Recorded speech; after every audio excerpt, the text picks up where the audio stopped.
Last week, we saw the ill-fated invasion of North Africa by the forces of Italy in 1939, the coming of Rommel and the Afrika Corps, the gallant Commonwealth stand at Tobruk, and the eventual rout of the enemy by General Montgomery and the Eighth Army at El Alamein in October 1942.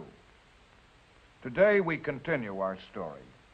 It begins with a conference in Washington, where secret plans are made for a large-scale invasion of North Africa, and continues to the ultimate outcome of the bitter four-year struggle for control of the Middle East.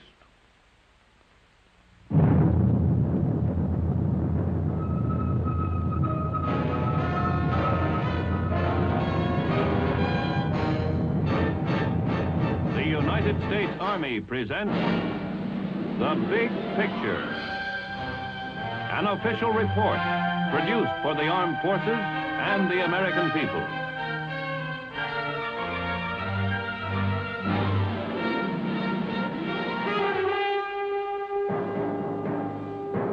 The Washington Conference was top level. Prime Minister Churchill arrived from London. High-ranking members of the military staffs were present. The results of that conference were kept top secret. Few knew of the tremendous plan formulated there, which would call for preparations on a scale never before equaled in military history: the Allied invasion of North Africa.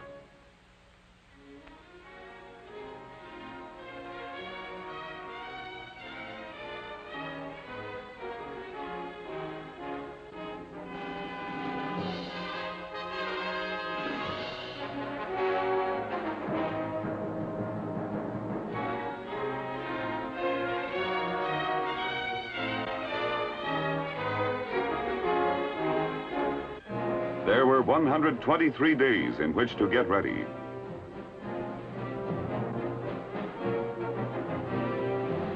Hundreds of ships to be prepared. Ships armed and loaded with some 700,000 items of equipment.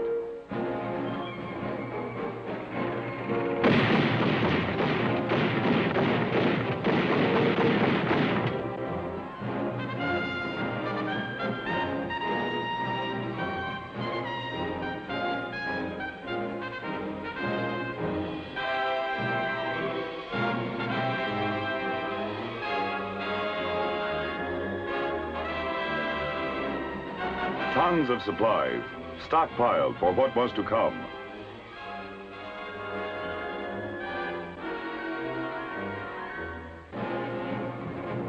Vast numbers of troops suddenly found themselves engaged in intensive training.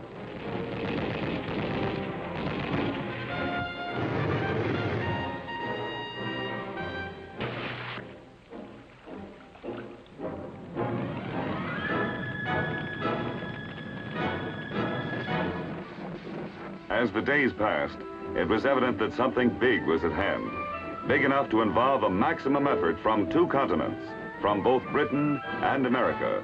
But what?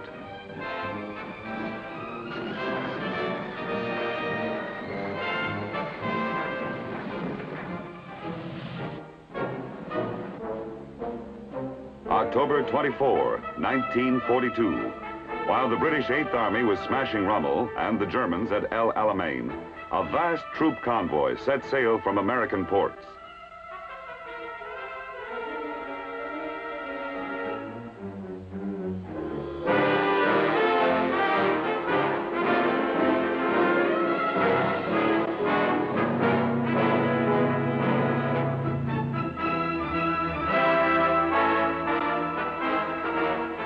The next day, two convoys left Britain. In all, 3 convoys, 700 ships, traveling 5,000 miles.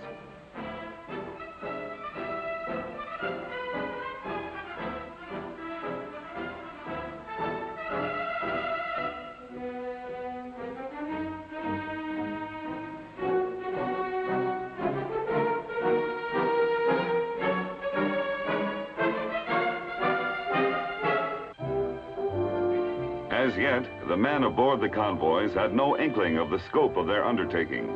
Nothing to do but relax and wonder. Destination unknown. Speculations plentiful. Rumors even more so. As the days crawled by, tension mounted. What lay ahead for them and where? Finally, the secret was out. North Africa. The men were fully aware of the bitter fighting waged there for 3 years, of the Africa Corps, Rommel, and Tobruk. And as the convoy steamed onward, a bulletin was received of the retreat of the German army, resulting from the shattering El Alamein battle.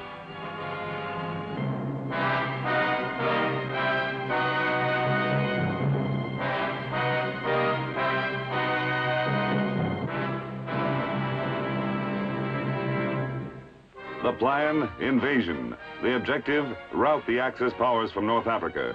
The invasion was to be made hundreds of miles west of El Alamein at 3 points: Casablanca, Oran, Algiers.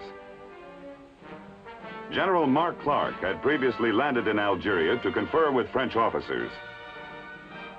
General Henri Giraud would lead the Free French forces.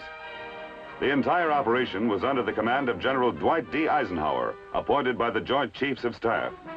At 3 a.m. on November 8th, the convoys converged west of Gibraltar. The events planned 4 months ago were about to become history. Now, everything depended upon taking the enemy by surprise. Lieutenant General George S. Patton, Jr. speaks. Soldiers and sailors, it is not known whether the French African army will contest our landing, but all resistance, by whomever offered, must be destroyed. However, when any of the French soldiers seek to surrender, you will accept it and treat them with the respect due a brave opponent and future ally. This was Casablanca, the northwest corner of Africa. H hour. The invasion began. The ensuing events now in the hands of fate.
It was also H hour at Algiers.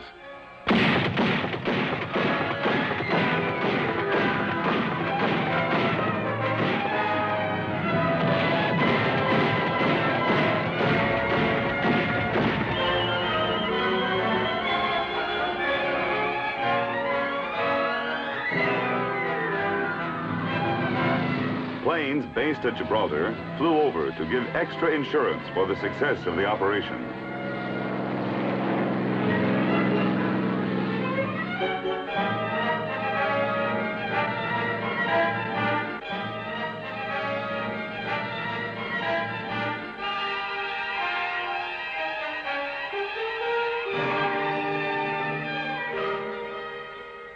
And it was a success. Opposition in Algiers was slight. In a short time, it was in Allied hands. Oran, H hour. Here the paratroops went into action.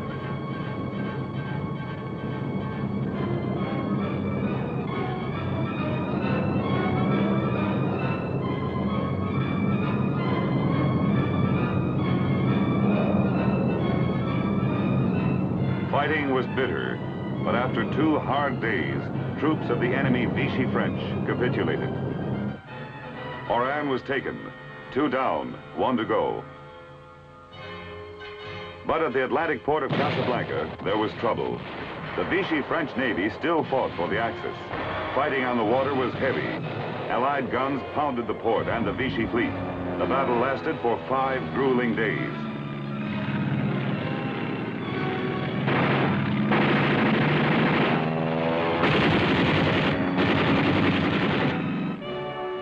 But on November 12, Vichy Deputy Chief of State Admiral Darlan reached an agreement with General Eisenhower and ordered all French in Africa to cooperate with the Allies. Resistance ceased at Casablanca. The troops rolled in. Of the prisoners taken, none seemed to be very popular with the civilians. The greatest invasion in military history was a success. The enemy had been taken by surprise. The first phase in the Allied invasion of North Africa was over. In addition to General Eisenhower, the British First Army was commanded by General Anderson. The French troops were under General Giraud. The next step, move east swiftly. Time was precious.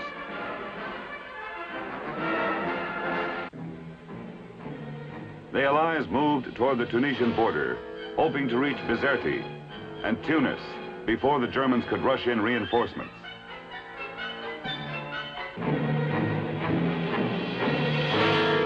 We pushed on, despite all but impossible roads and shoddy railroad facilities.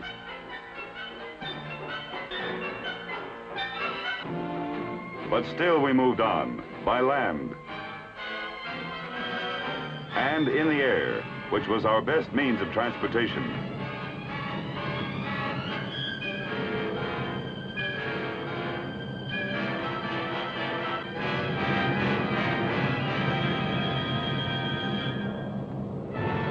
And it was by air that the German forces struck back.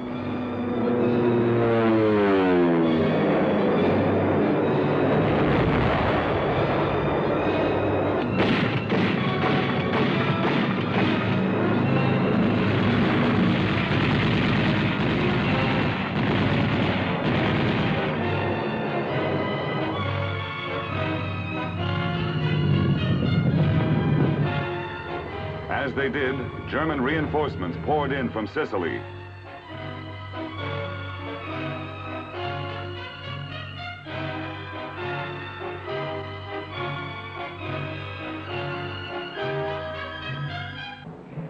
November 18, the Allied advance guards entered Tunisia. Our line of supply was now 500 miles long.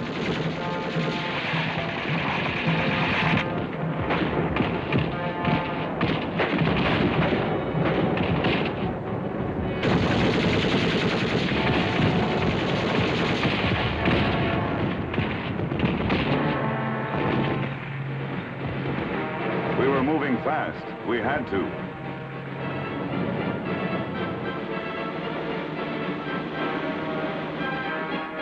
By November 22, the town of Béja was reached. Mejaz al-Bab, the terrain became more and more precarious.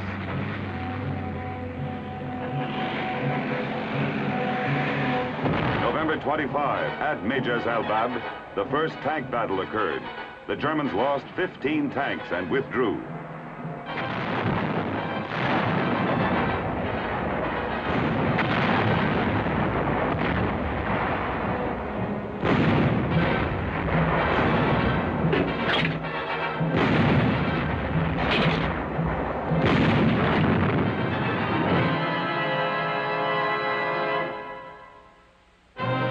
They moved back to the mountain approaches in the northern tip of Tunisia. At Matir, they waited. We attempted a thrust. It was all important. Time was running out. Winter was coming.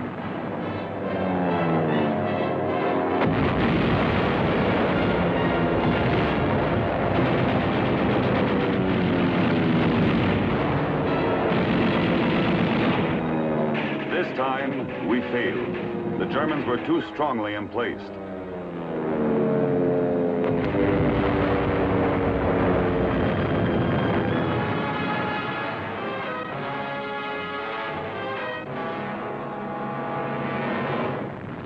We fell back. The Tunisian front was now stabilized on a line running north and south from Mejaz al-Bab. For the North African winter had come.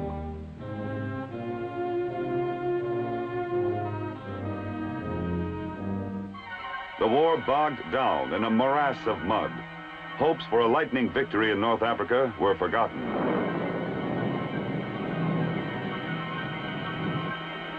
Airfields were flooded.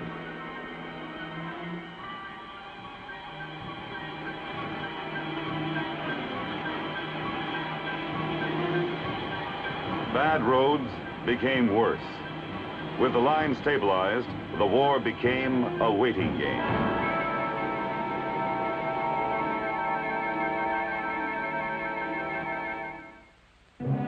Daily reports at the time would say action was light on the Tunisian front. Actually, this light action accounted for half our casualties in the campaign.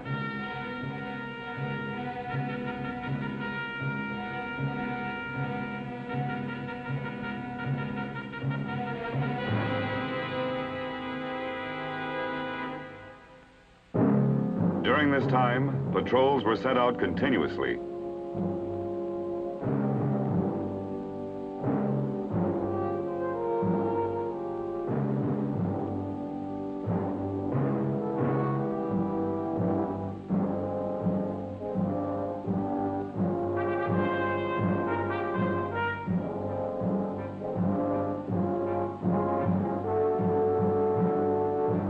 If they were lucky, a few of the captive enemy would be returned. Sometimes they weren't so lucky.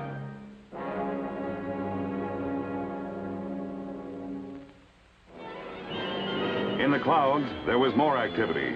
In a single week, Allied planes destroyed 241 enemy aircraft. We lost 89.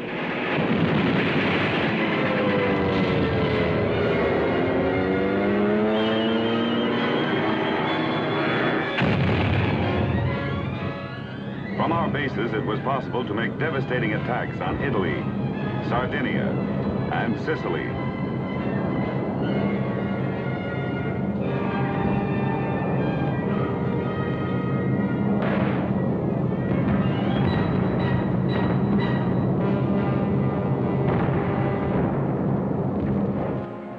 But the main activity during this lull was the Battle of Supply. Both sides girded themselves. The British 8th Army was racing west from Libya to meet us. In Tunisia, the winter would soon be over. The crucial struggle loomed ahead.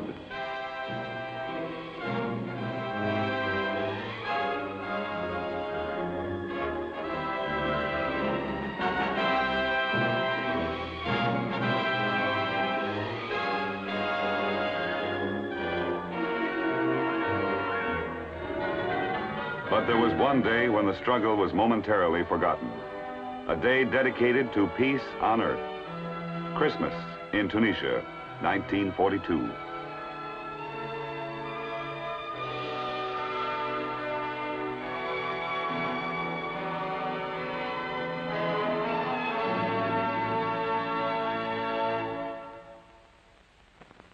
January 14, 1943.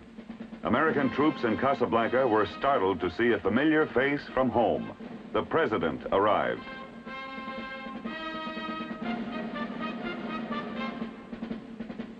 And Prime Minister Churchill came.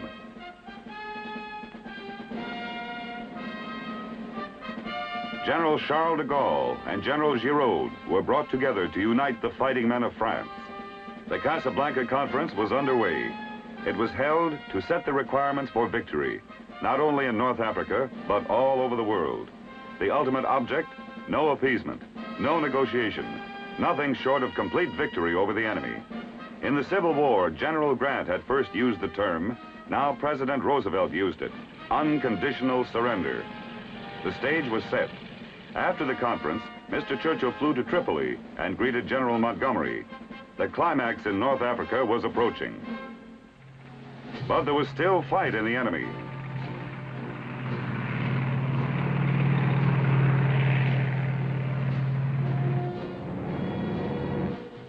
The veteran 21st Panzer Division attacked, and German armor overran the Kasserine Pass. However, infantry and artillery support from the 9th and 34th Divisions, plus British units and bombers, stopped the Germans and drove them back through the pass. Though a setback to the Allies, there was something gained. The troops became, in General Eisenhower's words, battle-wise and tactically efficient. It was the last Nazi offensive in Africa.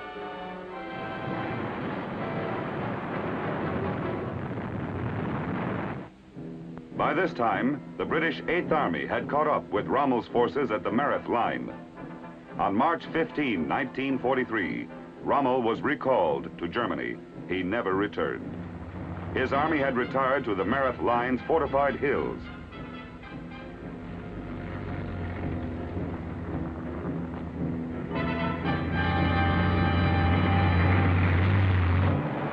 With the Americans at Maknassi and the French to the south, Montgomery kept up a pounding assault on the line to divide Axis reserves.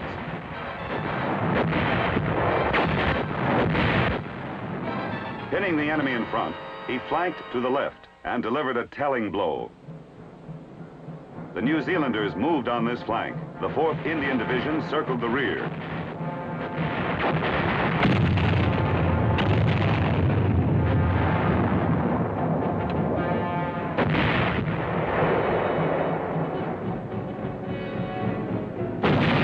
American armor closed in, supported by heavy air assaults.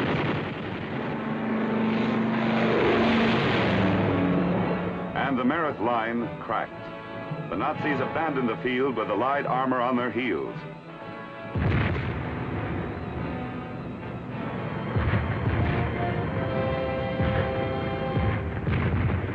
The battle-wise 1st Armored Division pushed east to cut off the enemy retreat.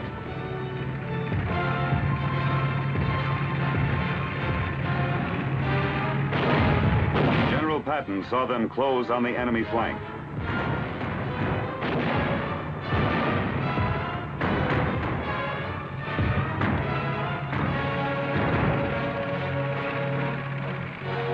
April 7, 1943, a big day.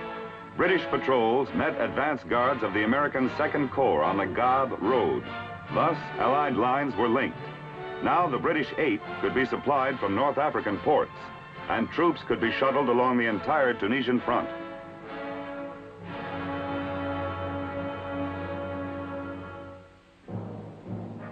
The U.S. 2nd Corps, under General Bradley, moved north to the Beja Road, which ran to Bizerti. The end was in sight.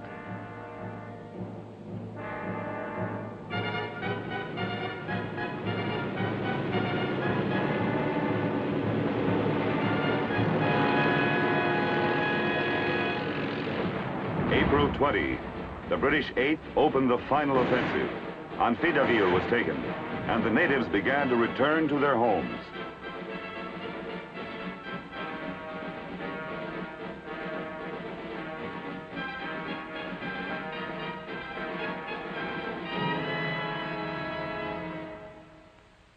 Relentlessly, the Allies pushed onward to Bizerti and Tunis.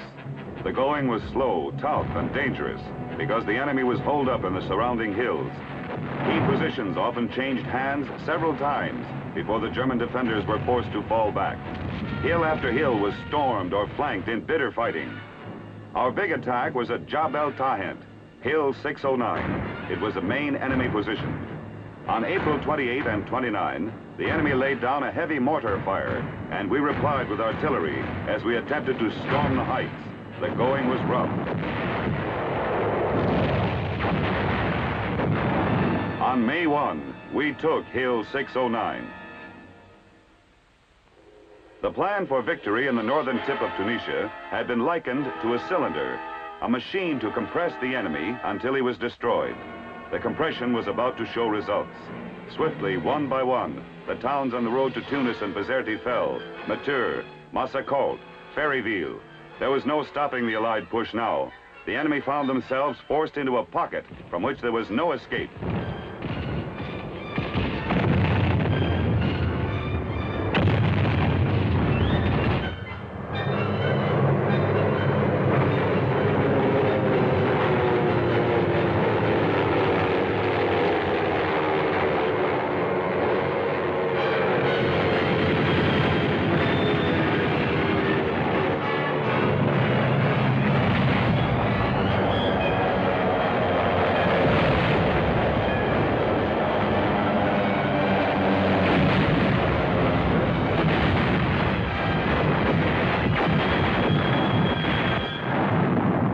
Nazis may have invented the blitzkrieg, we were improving on it.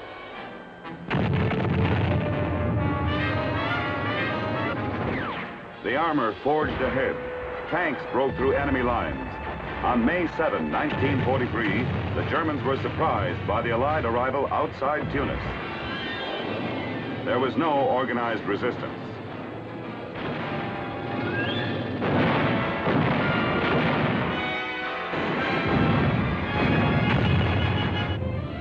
For the Germans, there was no front left.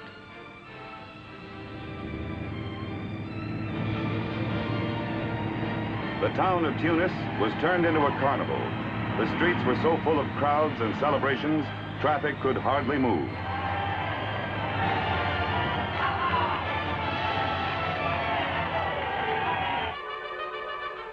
The same day, May 7th, at almost the same hour, we entered Bizerte. The reception here was not so jubilant.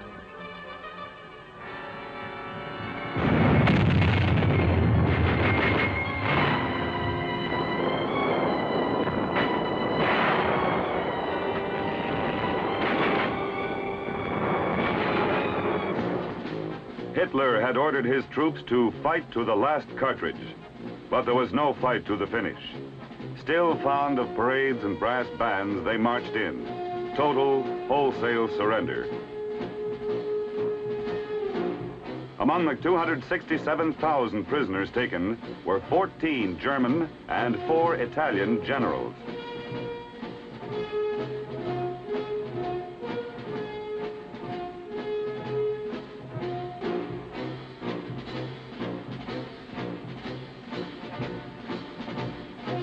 Although our losses were relatively light, we had destroyed 250 enemy tanks and 2,330 aircraft.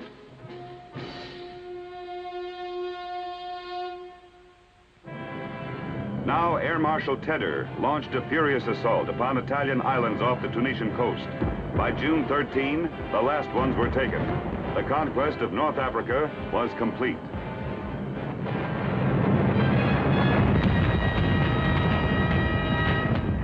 Now the Middle East was safe.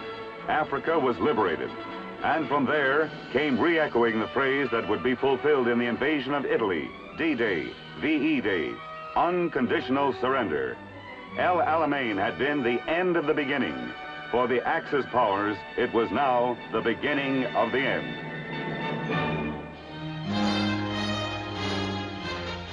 The Big Picture is an official report for the armed forces and the American people. Produced by the Army Pictorial Center. Presented by the Department of the Army in cooperation with this station.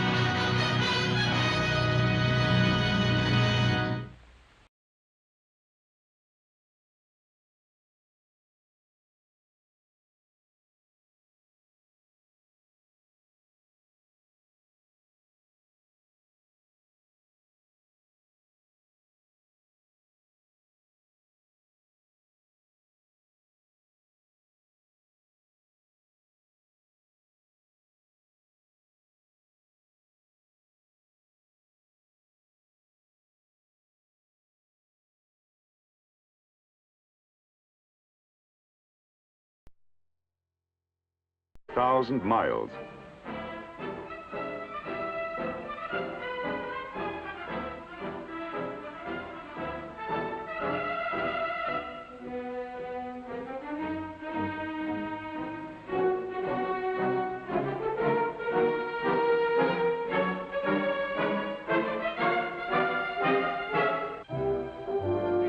As yet, the men aboard the convoys had no inkling of the scope of their undertaking. Nothing to do but relax and wonder. Destination unknown. Speculations plentiful. Rumors even more so.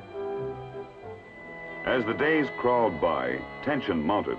What lay ahead for them and where? Finally, the secret was out. North Africa. The men were fully aware of the bitter fighting waged there for 3 years, of the Africa Corps, Rommel, and Tobruk. And as the convoy steamed onward, a bulletin was received of the retreat of the German army, resulting... As the days passed, it was evident that something big was at hand, big enough to involve a maximum effort from two continents, from both Britain and America. But what?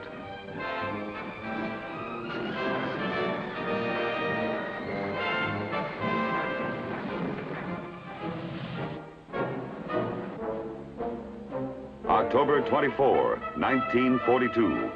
While the British 8th Army was smashing Rommel and the Germans at El Alamein, a vast troop convoy set sail from American ports.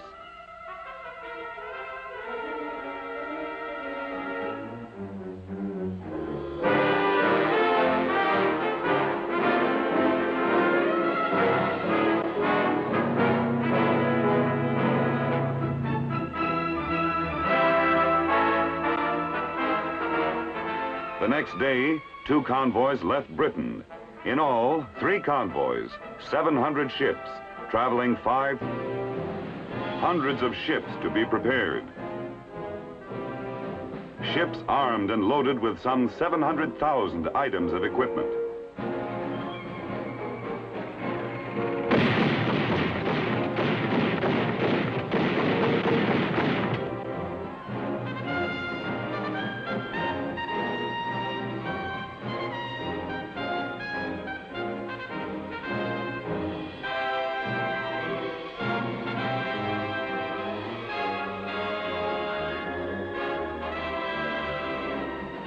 Tons of supplies, stockpiled for what was to come.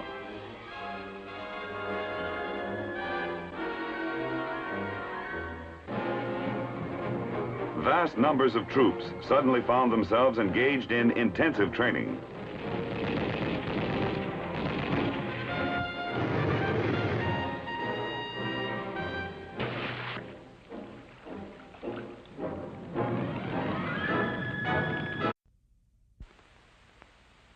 Last week, we saw the ill-fated invasion of North Africa by the forces of Italy in 1939, the coming of Rommel and the Afrika Corps, the gallant Commonwealth stand at Tobruk, and the eventual rout of the enemy by General Montgomery and the 8th Army at El Alamein in October 1942.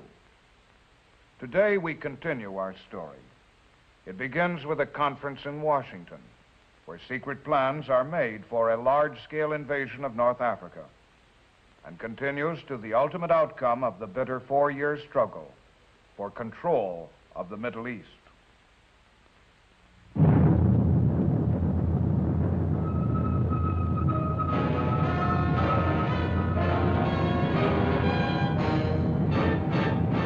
The United States Army presents The Big Picture.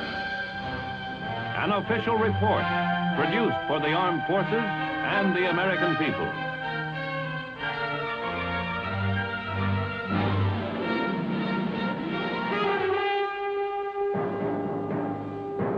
The Washington Conference was top level.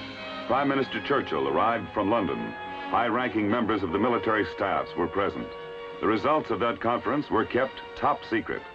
Few knew of the tremendous plan formulated there, which would call for preparations on a scale never before equaled in military history, the Allied invasion of North Africa.